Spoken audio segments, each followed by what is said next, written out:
এক ব্যবসায়ী ট্রেনে করে চলেছে অন্য রাজ্যে বাণিজ্য করতে।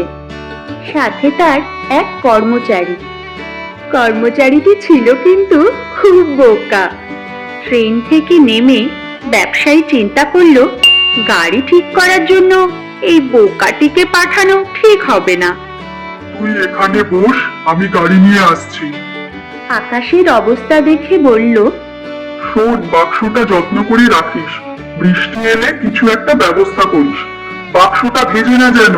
একটু পরেই আকাশ কালো করে এলো। সে তখন বাক্স খুলে বাক্সের ভেতরের শাড়িগুলো বের করে বাক্সটিকে আচ্ছা করে ঢেকে দিল। যথারীতি ঝেঁপে বৃষ্টি এলো।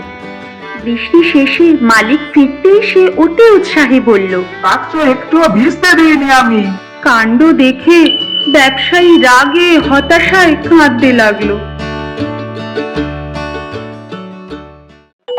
নমস্কার বন্ধুরা, টেকলিশ গল্প ঝুড়িতে সকলকে স্বাগত।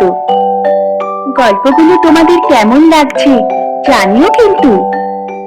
ভালো লাগলে লাইক, কমেন্ট, শেয়ার আর অবশ্যই সাবস্ক্রাইব করো।